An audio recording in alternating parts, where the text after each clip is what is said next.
Hello, Tom. All right. Just in time, Tom. It's 3:30 and we'll call the meeting of Dunn County Land Information Council to order, and immediately following this, we will move into the executive committee meeting. So let the roll show. I believe everybody is here. Approval of the minutes from the 9th for December 11th, 2019 minutes. Supervisor Steen moves. Supervisor Morehouse seconds. Any discussion on these minutes as printed? If not, all in favor say aye. Aye. Aye. Aye. Opposed? Motion carried. All right, public comments. Krista, did we have any public comments for this meeting? No public comments. Thank you. Then we'll move right into staff reports. Steve, are you taking it? Starting out? Yes, all right. I am. Go ahead. Okay, thanks, David. I am going to share my screen and do a quick PowerPoint. I know I'm going to keep this very short, so here we go. All right. And if everybody can see that agenda. Yes. Okay, thank you. So I'm going to move into the PowerPoint. So again, I'm going to touch on some of the key points of each slide. If you have questions, please, we'll wait till the end if that's okay, and then try to address those questions in the interest of time.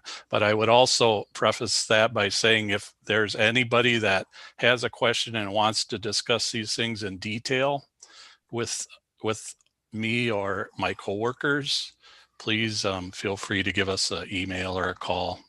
We sure would like to talk to you folks. So again, this is a mandated meeting. We need to do this once a year in order to qualify for the grant reimbursements that we get from the county or the state.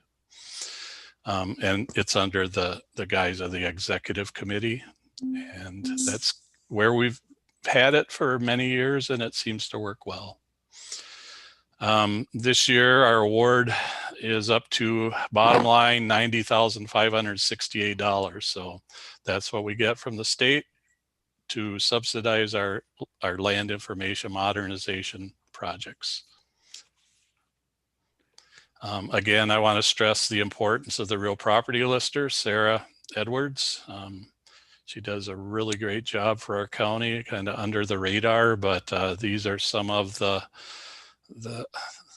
entities that she deals with on a day-to-day basis. No small task. She's juggling a lot of balls and keeps it together rather nicely. So I would like to thank her. We do have a lot of transfers this year. There were a lot of activity going on in Heather Kuhn's office at the Register of Deeds. Many documents more than last year or previous years. We had roughly 2,000 transfers of property, and roughly 300 to 350 new taxable parcels were created. So that's a pretty good year for our staff, our team that works on these things. For just a summary, I'll go to the bottom line down here.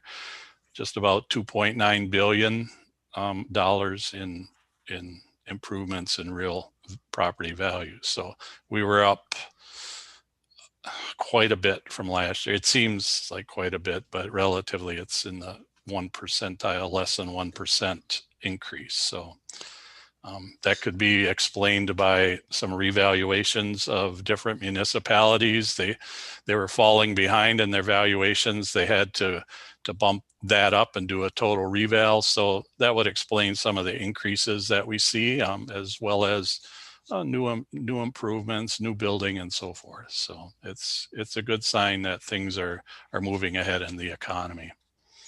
I always touch base on our GIS website. That's where the public really goes to get to view what we do. And last year, Paul had mentioned, well, how does it look compared to other years? So we did a comparison. I had our vendor do a quick comparison. So we're up 4.08 sessions. Page views are up.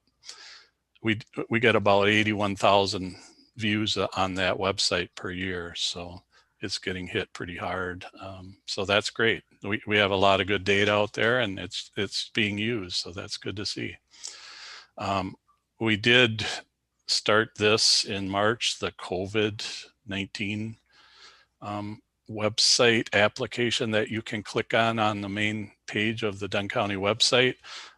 Rachel gathered this analytic information for me real quick, and from June till today, there's been 66,000 plus views on that, an average of about 400 views a day.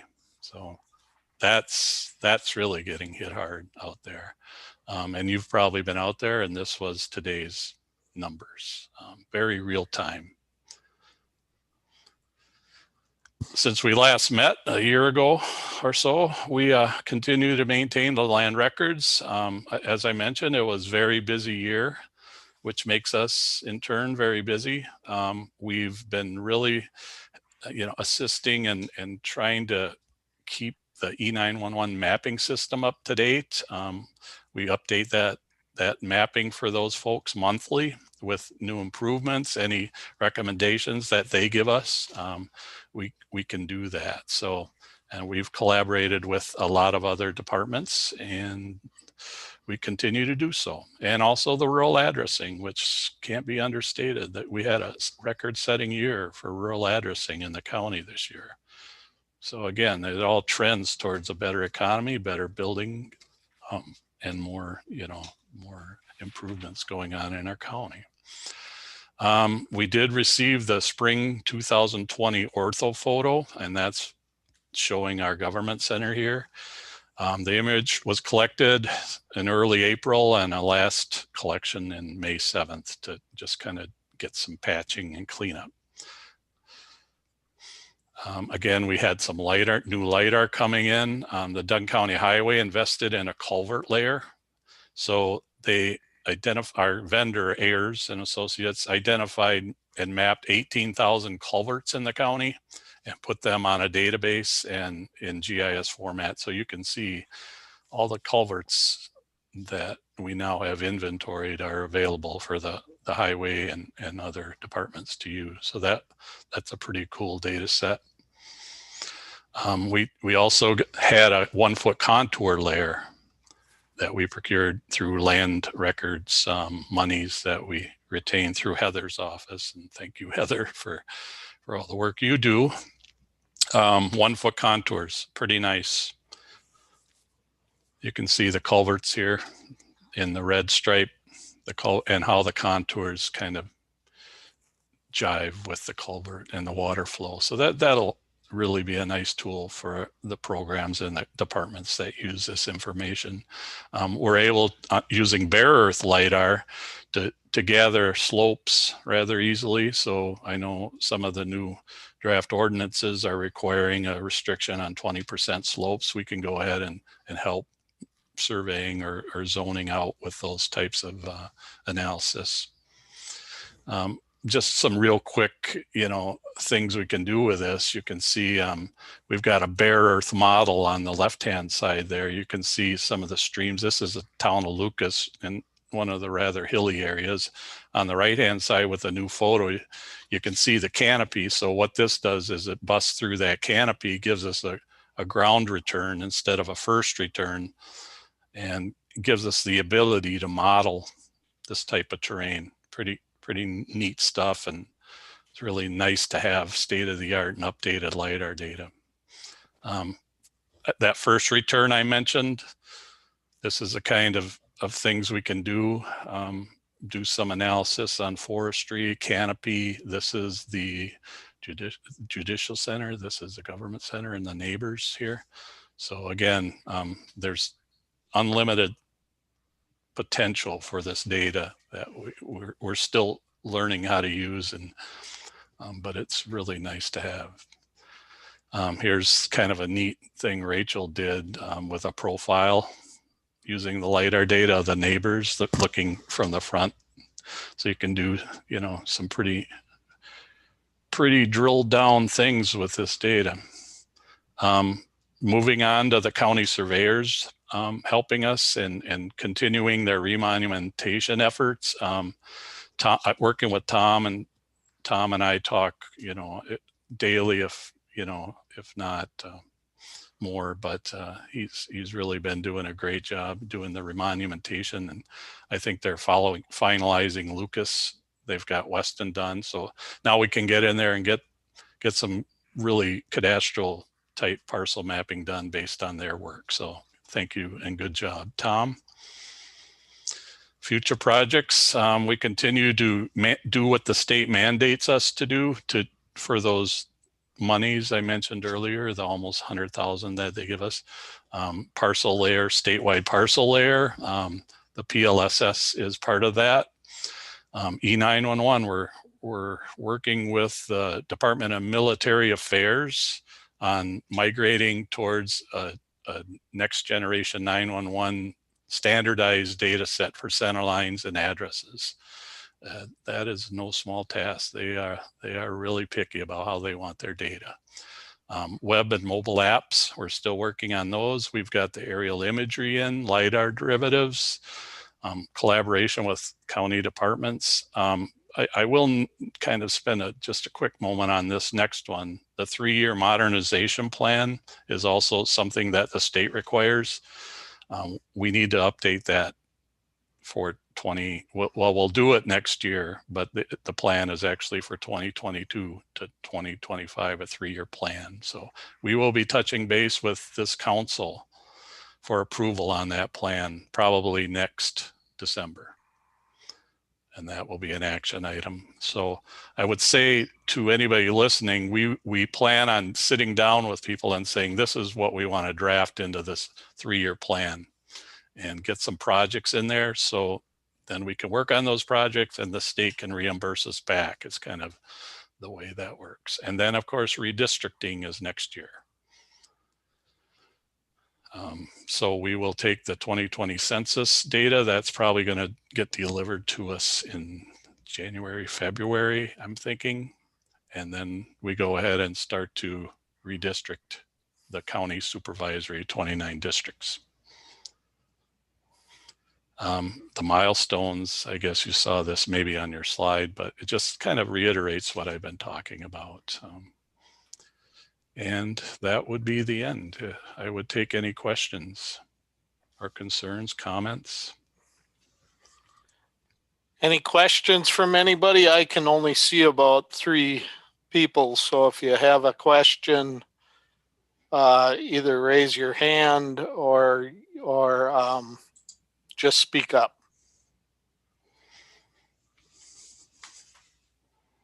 Now I can see most everybody. I don't see any questions. Okay. For you. And like I said, if you do have questions and you think of something, just let us know. My coworkers and I are always available.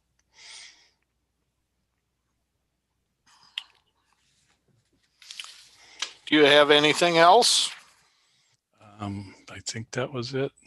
That's it. Mhm. All right. Well, with that, then we will adjourn the land information meeting and move right into an executive meeting, and we'll call that to order and let the roll show that we are all here. Approval of the minutes of the executive meeting, then. Supervisor Johnson moves, Supervisor McCullough seconds. Any discussion on the minutes?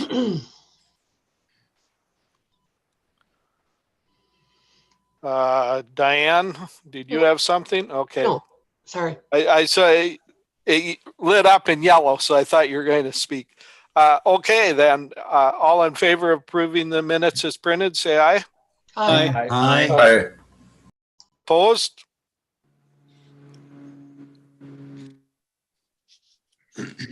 Motion carried then.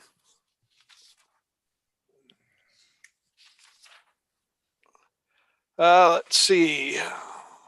Public comments. Krista, do we have any public comments for this meeting? No public comments. All right. Then we will move into the county manager's COVID-19 update. So please, Mr. Miller. Thank you. I sent out an email this morning with the latest number. We crossed the 3,000 known positives for COVID-19 in our population. We're at 3,039. I did a quick bit of math. That's 6.7% of our total population, which may not sound like much, but in terms of epidemiology, that's a public health crisis. And those are just the known positives. Those are, in fact, not even including antigen probable positives. And then there are any number of people who have contracted the virus and were either asymptomatic, never got tested, or mildly symptomatic, attributed it to something else and never got tested. What's the point of all of this after all these months is that this is a real thing, and it continues to be a real thing, as I characterize it, a real and present danger.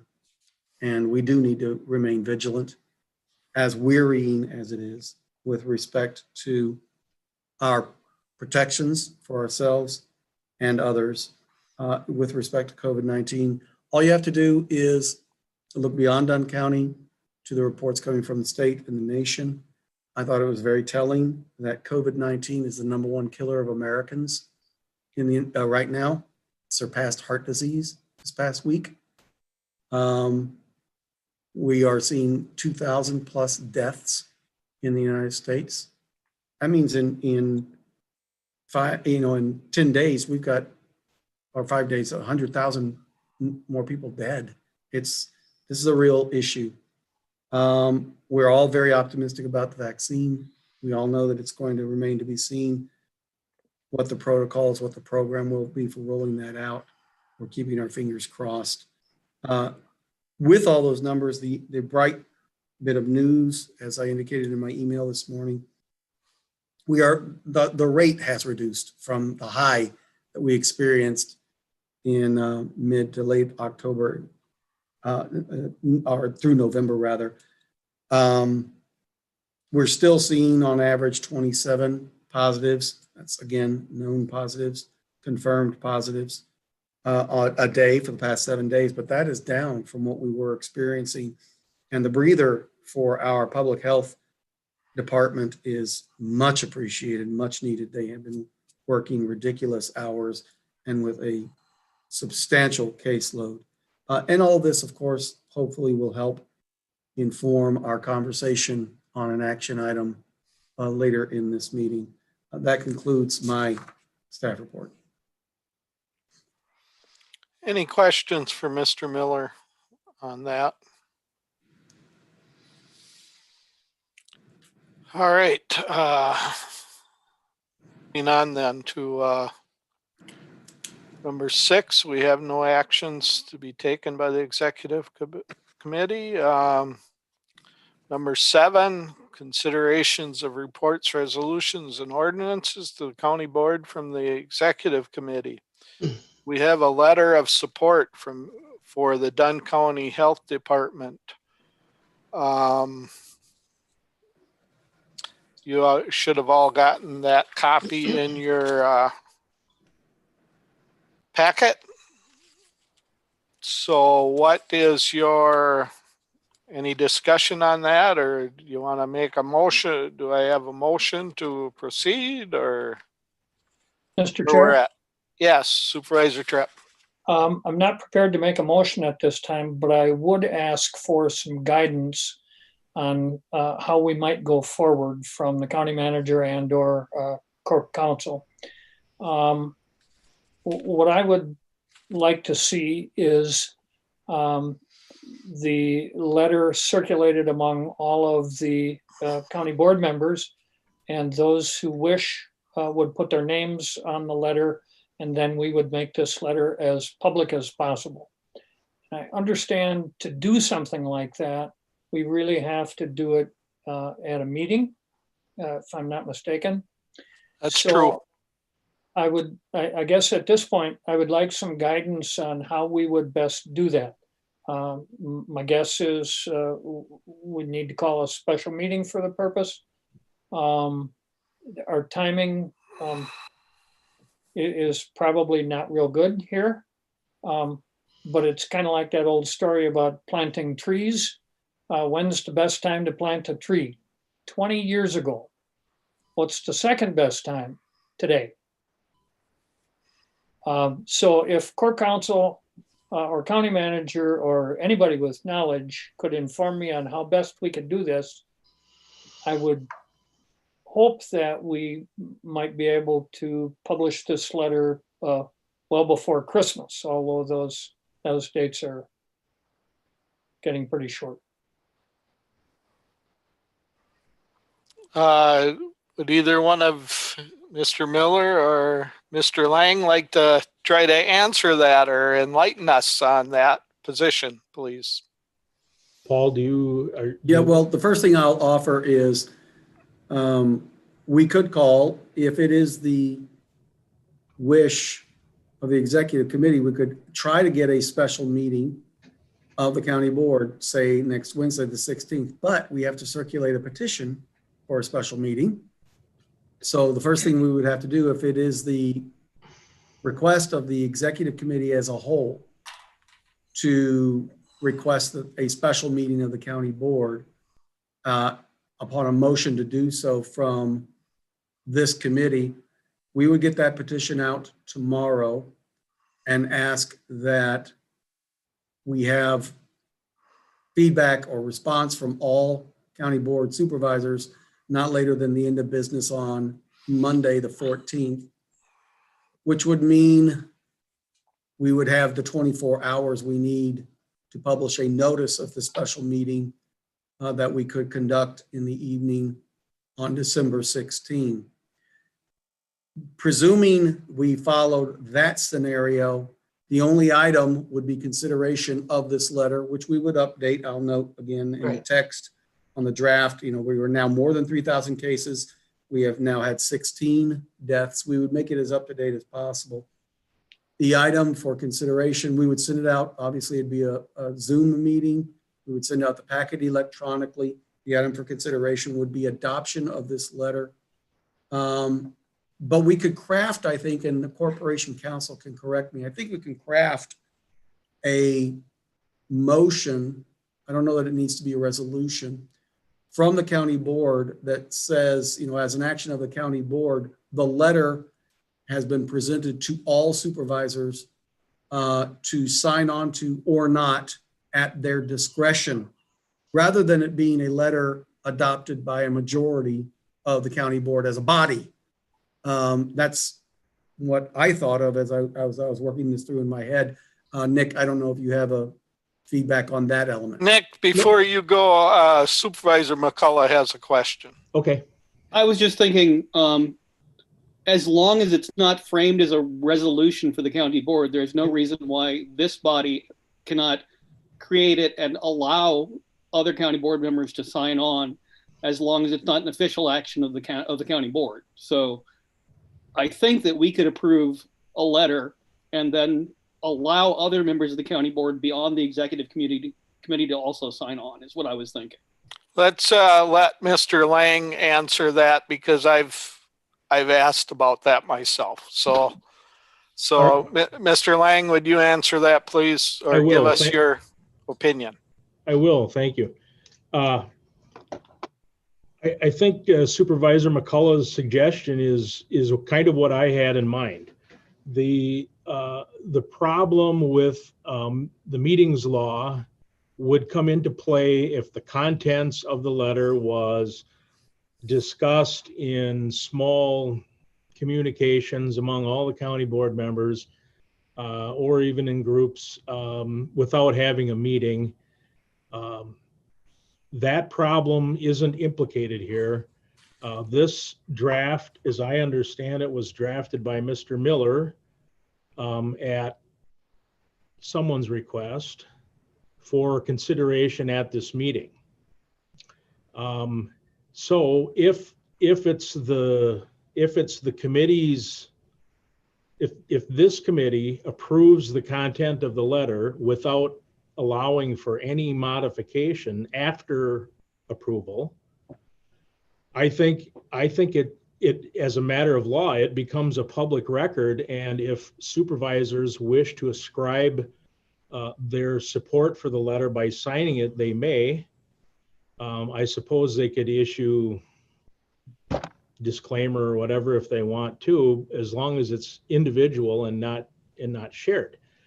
And so if this committee approves this letter, I think you can accept that as an official action of the executive committee and allow supervisors to review a record that is a public record and ask that their name, or approve that their name be added if they wish to. Okay, if I may, Nick, just clarification. Going to the county board is certainly an option too, to have a special meeting. That would allow for a more supervisors to engage in discussion about the contents, and also would allow for tweaking of the verbiage by all the supervisors. Mr. Chairman, if I may ask a question Yes. for clarification. I appreciate that, Nick. I'm a little taken aback. That was our original proposal. And Right. I was under the impression that if we circulate a letter to all the supervisors, whether endorsed by the executive committee or not, that circulation of the letter would constitute a rolling quorum. That would be in violation of the Open Meetings Act, which is why we had talked about the necessity of taking it to the county board at all. Right. Yeah, sir.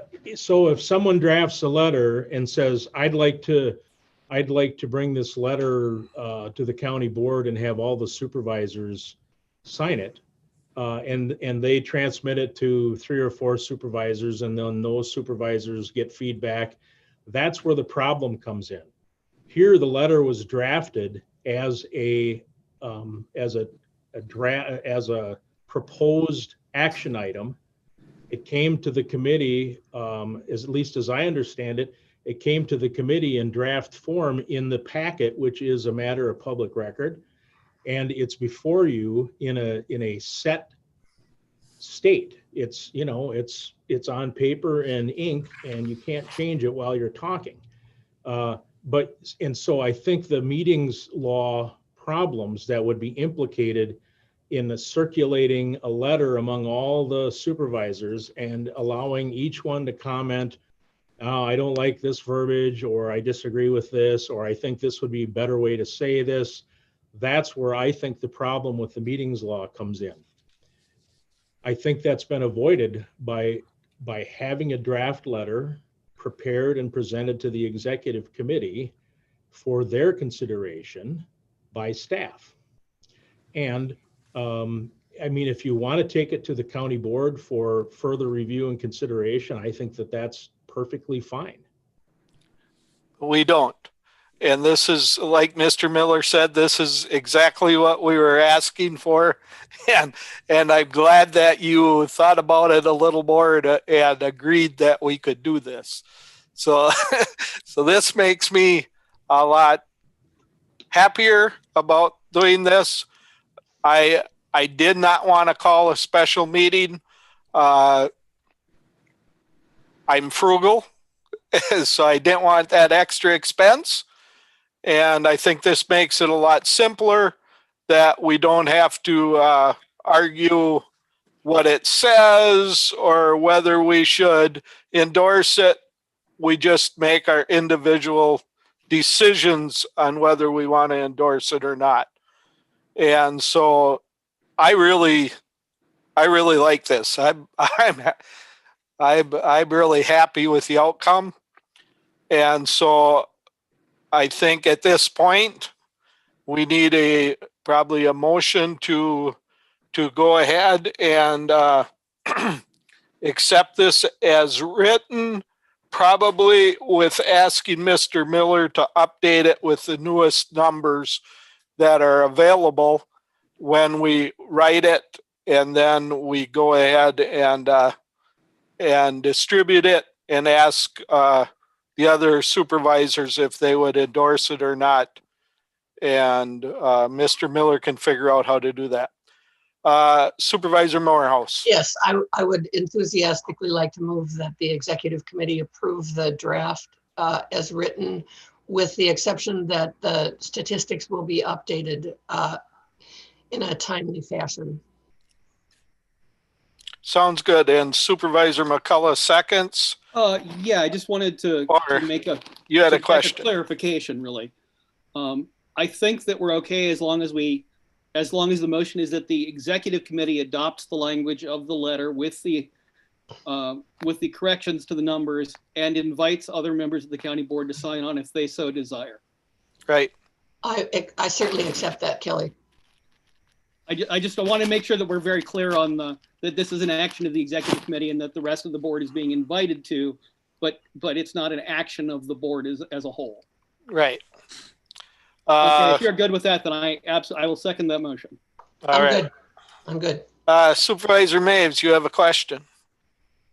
Thank you, Mr. Chair. Yes, I do. I'm a bit confused. I mean, I understand the concept and the idea. So if we go forth with this, and then will it eventually be published in the paper, or what is the real end goal here of this? Because I agree with Supervisor McCullough as far as I don't want the county board thinking in any way that the executive committee, is trying to force something on them. So I want to make sure everything is as transparent as totally possible, because I know there are already feelings out there about what's being forced upon different supervisors. So I guess my question is, where will this eventually end up in the paper as whatever is at the end game? Thank you. Mr. Miller, would you care to So answer that? what I envision doing, Supervisor Maves, if this motion passes, is tomorrow we'll put it in its final form with the updated statistics. We will attach it as a Word and probably as a PDF document to an email that will go to all supervisors saying, yesterday the executive committee endorsed the attached letter, and invite any supervisors who are comfortable in doing so to authorize their name to be affixed to this letter, which will then be circulated publicly. We will submit it as a notice to the newspapers. We will post it on the county website. We'll probably post it on our Facebook page. The intent is to circulate this, but it'll be clear, because it'll be the undersigned members, that it's not an action of the county board, because it won't say the Dunn County Board. It'll say the following Dunn County supervisors. So that would be the intent, yes. And that is the matter of being transparent. This will allow any supervisor who's uncomfortable simply to not have their name on there and not worry that it's a county board action despite them, because it's only those supervisors who sign on who are putting their name to the letter. And we should probably have a narrative in the email that goes out explaining that it is not a county board Absolutely. action. Any other discussion? Mr. Chair, Yes, Supervisor Tripp. I would request a roll call vote on this motion, and I would request that the yeas and nays be included in the information provided to the county board members. All right. Any other discussion on this before we vote? Mr. Chairman, Yes, Supervisor Morehouse. I just, this is going to be pretty important for our health department. And as Mr. Miller said, I mean, they have been working for 9 months, 7 days a week, 14 hours a day. And having this committee and other board members take a leadership step in support of the information that they've been providing to us and to the county, I think will be hugely important. So I would really urge us to recognize just how important a step this really is. I totally agree. I think with what our health department has gone through, they need all the support that we can show for Absolutely. them. I agree with that. Any other discussion on this before we do a roll call vote? Mr. Chair, Supervisor Tripp. thank you for your allowing me to speak again. I just want to share, I believe that our names have influence and our names have power. And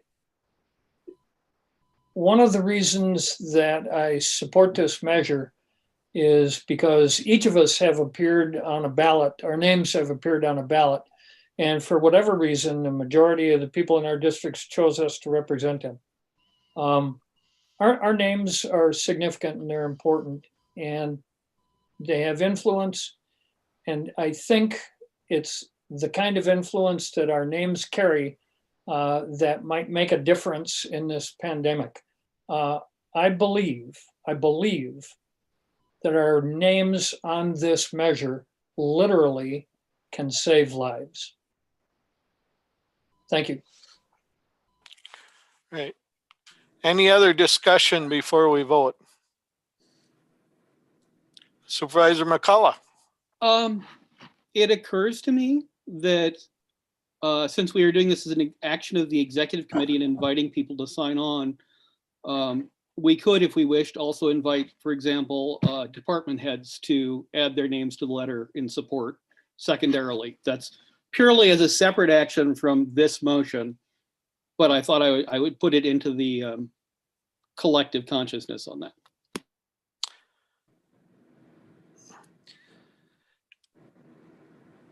I guess that is an idea I had thought about, and I hadn't brought it up, but I've wondered about like the mayor, for instance, or somebody else. At one time, we talked about a letter support from the community, but this is more from the county board. But I totally agree that. I guess the more names on there that people recognize, the better. That it does what we would like it to do. Any other discussion? Supervisor Morehouse. Excuse me. I understand Supervisor McCullough's point. I think what was intended here was for the county board to exercise some leadership and step up and say, we support our health department. So I understand the sentiment, but I think it would be nice for us as a county board to take a stand here. I guess that's where I was coming from when I said I thought about community people, you know, the mayor, whatever, and hadn't brought it up because I thought this was more from the county board. Any other discussion? If not, I guess we're ready for a vote, and probably Mr. Miller would be able to take the roll call vote. Yes? Go ahead. Okay. In no particular order, Supervisor Headland. Yes. Supervisor Headland recorded as yes. Supervisor Johnson. Yes. Supervisor Johnson recorded as yes. Supervisor Morehouse. Yes. Supervisor Morehouse recorded as yes. Supervisor Steen. Yes. Supervisor Steen recorded as yes. Supervisor Anderson. Yes. Supervisor Anderson recorded as yes. Supervisor Maves. Yes. Supervisor Maves recorded as yes. Supervisor McCullough. Yes. Supervisor McCullough recorded as yes. Supervisor Tripp. Yes. All right. Supervisor Tripp recorded as yes. Supervisor Quinn. Yes. Supervisor Quinn recorded as yes. Chairman Bartlett. Yes.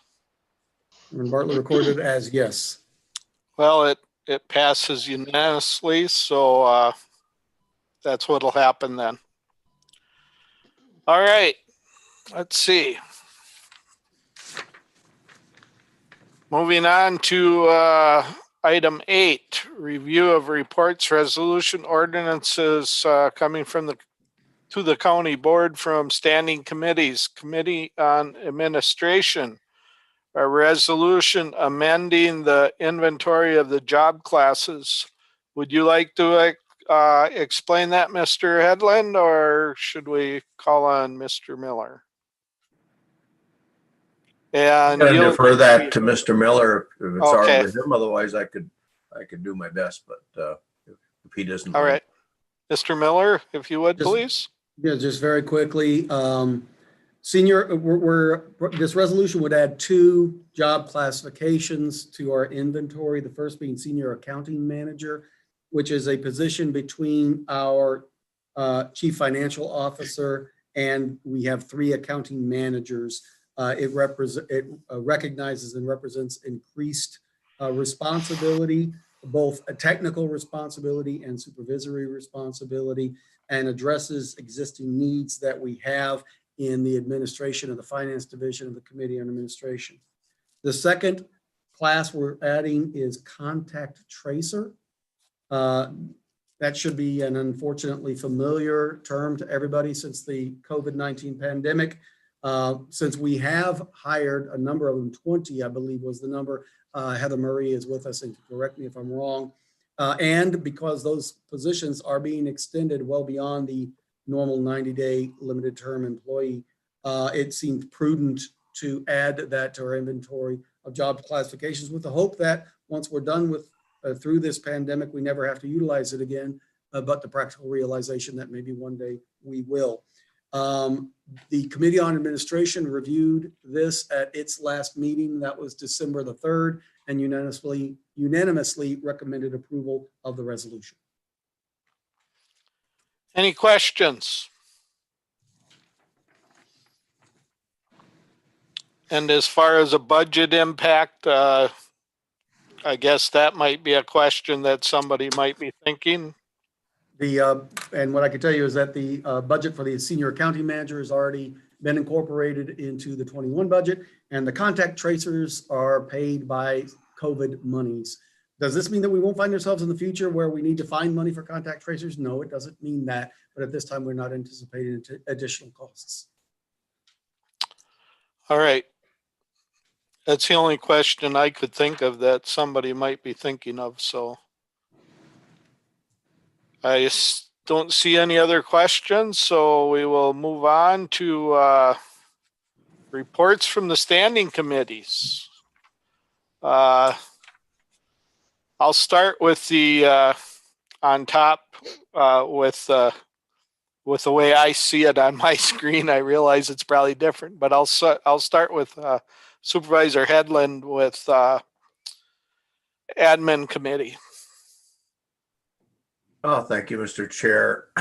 Yeah, the a good portion of our time in our last meeting on December 3rd was spent on talking about these classifications and what, if any, budget impact that might have. Question was asked at the time how many tracers we had, and Heather informed me that we had 14, and we're talking with a couple of more onboarding those people.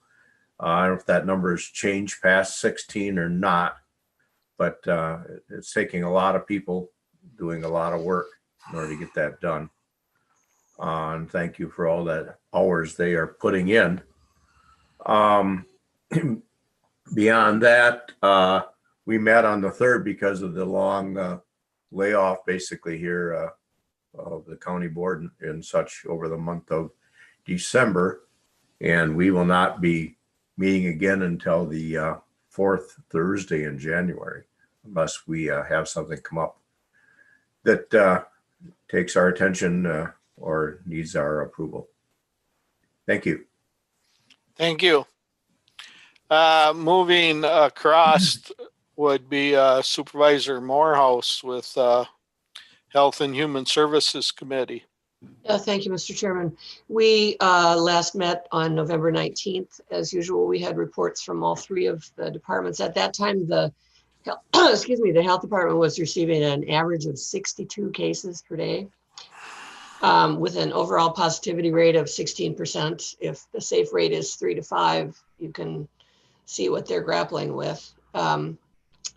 KT had at that point had just brought on 4 additional contact tracers, was working with a team of 13 contact tracers at Stout, and had just entered into a memorandum of understanding with the Colfax Fire and Rescue Department. So their EMTs will be, when not otherwise engaged in their normal work, will be doing contact tracing with technical assistance and support from the health department.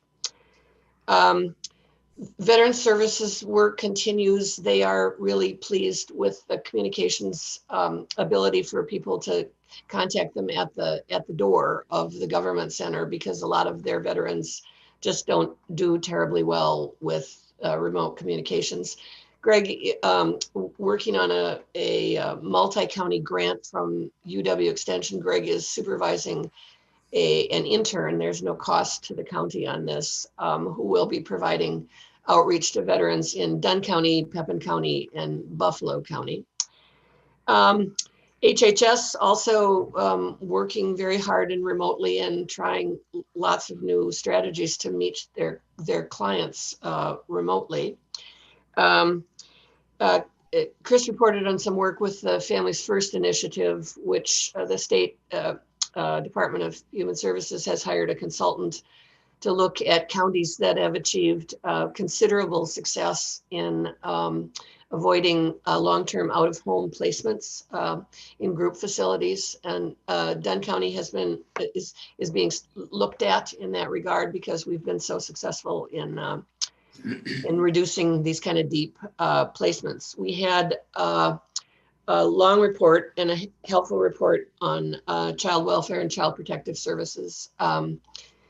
Child reports are down somewhat this year, attributed to the fact that schools have been shuttered, and students are working remotely. So children are not in contact with the mandated reporters. When schools have resumed, there is a fairly significant uptake, and then the numbers decline. So clearly, children are not necessarily benefiting from, children at risk are not necessarily benefiting from shutdowns. And finally, we had our usual excellent financial report. We'll be using 3.8+ million of levy, and it looks like we're on track to return $230,481 to the general fund. That's it. We canceled our meeting in December. We won't go again until the 4th Thursday in January.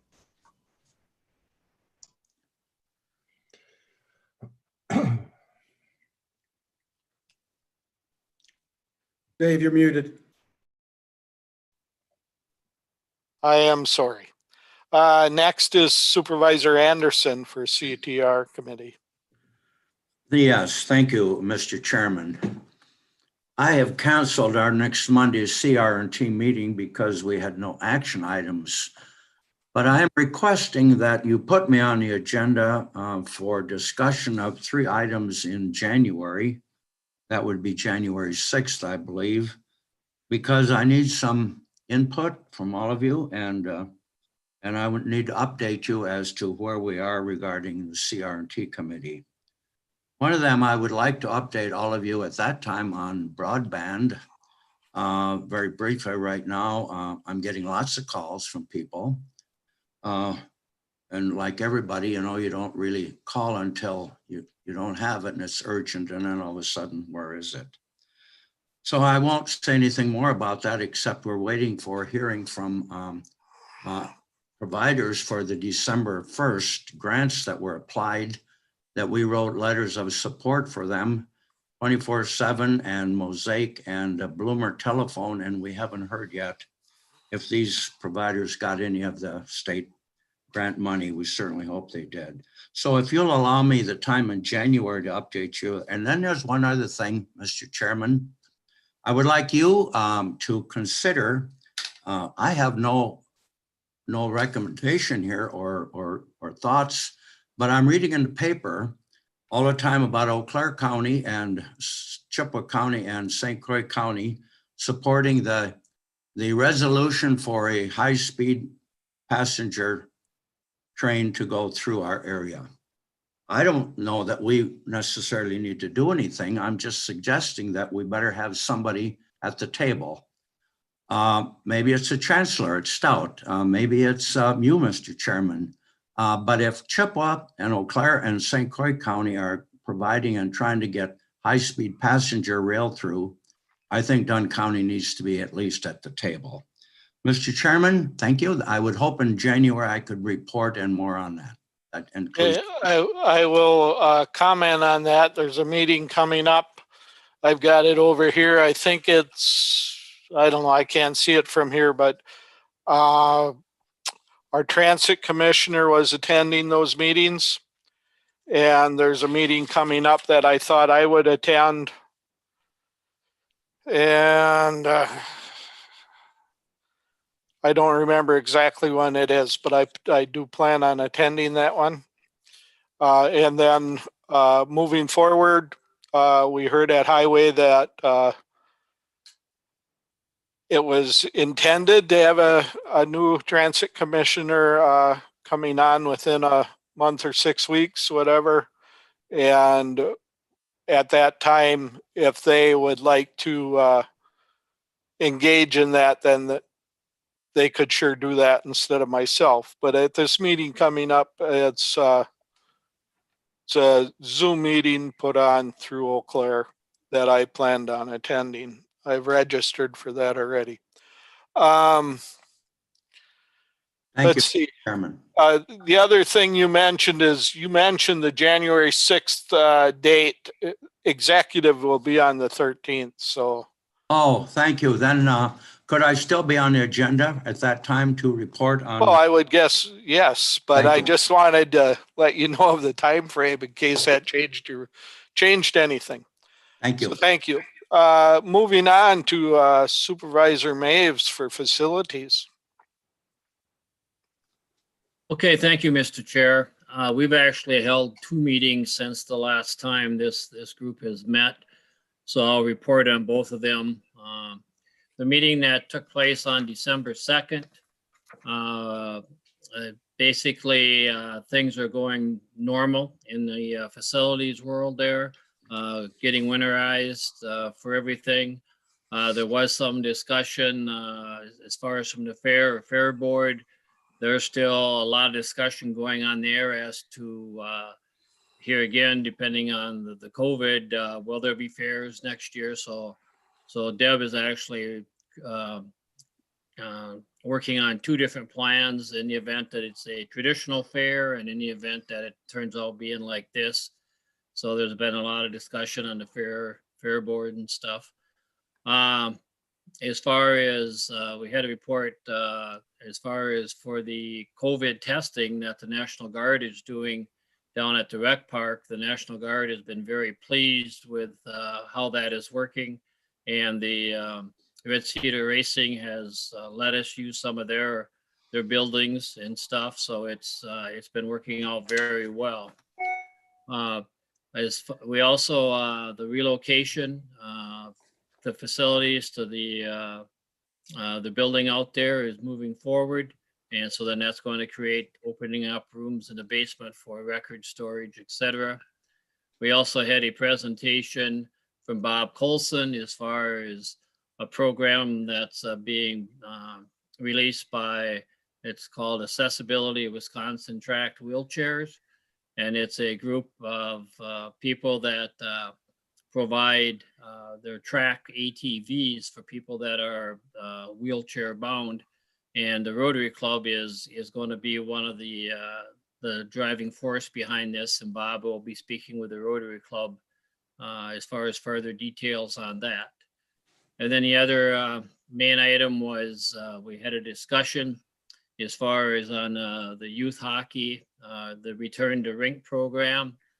When this all came out and the youth hockey was, they had a 4-step plan to get back to playing phase 1, phase 2, phase 3, and phase 4, with different things being done in each phase. We were to the point now where they were done with phase 2, which was practice, well-managed practice, group separation, and going into phase 3 would be actual contact hockey. And there was a lot of discussion on that. And then they, as we verbally was talking through it, we made some verbal changes to the pro from 2 to 3, and we called it 2.5. So the changes that were noted, and then that passed on a 3-2 vote. I was informed by corporate counsel the fact that it was a plan that was not documented and written out, and so we did not actually have a hard copy as to evaluate what was going on. And there was miscommunications in the meeting. Some people thought this is what was said. Some people thought that is what was said. So therefore, then I called a special meeting, and we held a special meeting on December 7th with the only topic, or the only agenda item would be the discussion of something that previously was adopted on December 2nd. Corporate counsel did send out a letter to everybody explaining as to why this was, as far as, and actually part of it was discussed earlier this evening on some other items, as far as having things written and clarification and that. After a very lengthy discussion at the December 7th meeting, a vote was taken. Not all the same members who were on this at December 2nd was on the December 7th meeting. The motion to allow phase 2.5 was defeated by a 2-3 vote. And so at this time, as based upon the recommendations of the facility committee, no hockey should be played. We were informed that time by Menominee Youth Hockey that they had been in contact with their legal people, their court, or legal counsel, and that they would be seeking action through the legal counsels. And their reasoning was, and they was the fact that even though it's a county building, it is leased out to a private enterprise, to another identity. And therefore, it's basically in the hands of the lawyers right now. And so their legal people is talking to Mr. Miller and our legal people. And that's where it stands right now. So that's why, as far as some of the other action items that has been discussed tonight, I want total transparency on everything we do, because I've gotten some calls, some emails. There's concern, in the community as far as what's being forced upon some people as they feel.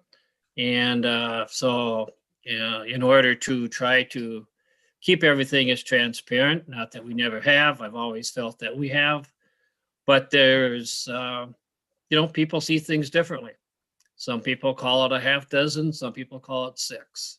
So I just want to make sure that we do keep everything as transparent as possible. And so that ended that meeting. And then our next meeting is not until January 27th at this time. Thank you, Mr. Chair. Thank you.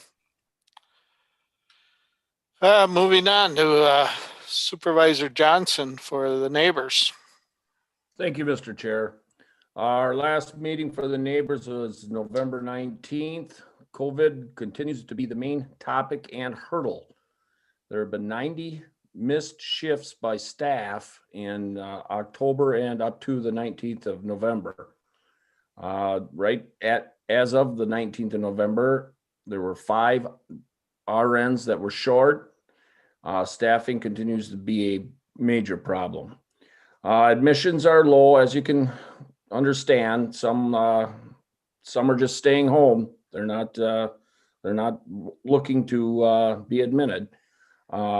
The October census was 114. The day of the meeting, the census was 110. Because of some residents had tested positive, they started testing staff twice a week. I'm going to finish on an upbeat note, though, that the neighbors continues to be have a 5-star rating. Thank you. That's all I have. Thank you. Supervisor McCullough, highway and probably transit. Our most recent meeting was this morning. The one thing I would have added from transit, you already covered by mentioning that we are in the process of finding a transit commissioner, and we have a number of candidates identified, and I believe that the interviews are going to be starting shortly. On the highway side, all major construction is finished for the winter. Salt sand is made and in place everywhere it needs to be. So we are prepared for snow, but we're hoping that it'll hold off a little bit longer, because that would make our lives cheaper and easier. 2 words that I think we're all looking at as a nice change from some of the other places in the county at the moment. We had, I think this is of significant note, a notification of, I think, 5 or 6 retirements for a total of 120 years worth of county experience going out the door this month. We will be very sad to see them go and very happy to have them moving on to the next phase of their lives. What else? We bought a couple of trucks. Well, we authorized the buying of a couple of trucks and a couple of pieces of heavy equipment for dealing with sorting and moving aggregate and dirt. And I think that covers everything we did today, unless someone else has Supervisor Steen, did you have a question? Yeah, I was wondering if you guys did anything on UTV or ATV trails. I should have thought of that. We had that on the agenda due to some misinformation in the proposal. We are seeking clarification from some of the townships on which routes they have authorized, and it was bumped onto the next meeting. Thank you. You are most welcome. Thank you. That would conclude my report, Chairman Bartlett. All right, thank you. Moving on to Judicial with Supervisor Tripp. Thank you, Mr. Chair. Judiciary and Law has not met, but we will meet at the end of December. And in January, there will be a couple of legislative recommendations that we'll be bringing in terms of supporting specific legislation. Thank you. Thank you. Moving on to PR&D, Supervisor Quinn. Thank you, Mr. Chair. The PR&D committee met yesterday, and we will meet again on December 22nd. A little bit unusual that late in the month, but we have 2 ordinances, a land division ordinance and a manure management ordinance that we've been working on for most of the year. And hopefully we'll have public hearings on both of those on December 22nd. And hopefully we can move forward on those and complete that work. I would note that as people know, our land conservation manager, Dan Prestelbach, is retiring on December 28th. So we're going to be honoring Dan at that meeting also. My understanding is that applications, the position description for his job, that job have been circulated and applications are being accepted. We're hoping that the committee will be able to interview the final candidates for that job at our 22nd meeting also. And I just maybe follow up with Supervisor Anderson's raising of the Regional Rail Transportation Coalition. And I'm not sure if this is exactly what we're talking about, but we did in the PR&D committee several years ago have a presentation about the Regional Rail Coalition and developed a resolution that the county board passed expressing support for that effort, not joining it, but expressing support for that effort. So I'm not sure where that's at, but at least that step has been taken. I'm glad to hear that we're continuing that important discussion. And that's all I have. All right, thank you. The resolution is supporting the creation of a Chippewa St. Croix Rail Commission with counties and municipalities, and that's what the meeting is about. It's on the 17th of December, and looks like the chair from Eau Claire County is chairing that meeting. That's great. So, anything else, Supervisor McCullough? Purely as a matter of information on the rail, we had discussed that a couple of times over the past decade in transit and highway. And I know that Dave Obey, when he was a congressman from Wisconsin, had done a lot to try to establish the rail corridor running up from Chicago through Eau Claire and Menominee, as opposed to up through La Crosse. So a lot of those studies have been done. So I'm hoping they'll tap into some of that information. Yes, we'll see. Supervisor Hedlund. Yes, Mr. Chair, just add back a little information from admin. One thing that I had brought up and I really appreciate is that we receive now written reports prior to our meeting from the different departments that report to admin. And so if any of the supervisors here would like to see those, in the past I've tried to give a summary report on those, but now you can look on the minutes of, or on the agenda for that admin meeting and see all those printed reports. And it's really nice for us to have. And so if you have any questions about the treasurer or any of those departments, just click on and look at the administrative meeting. Thank you. And that brings up something that I hope is still happening, and that is that all of our supervisors are getting the packets to all of the meetings. So I think that's happening, but being chair, I get them all, and I don't know if everybody else is or not. So I'm hoping if you hear of somebody that isn't, then I think we need to remedy that. But it goes a long ways to keeping us all informed. I think those written reports are great. Most committees are getting those written reports, and I think it's educational for us to read those, glance over them. So, Supervisor Morehouse. Yeah, Mr. Chairman, I'm really grateful that you and Mr. Miller pushed that. I think those reports of standing committees are extremely helpful. They've felt for a while on the board that I was living in an information void, and this really helps to remedy that. So thank you all very much. It helps.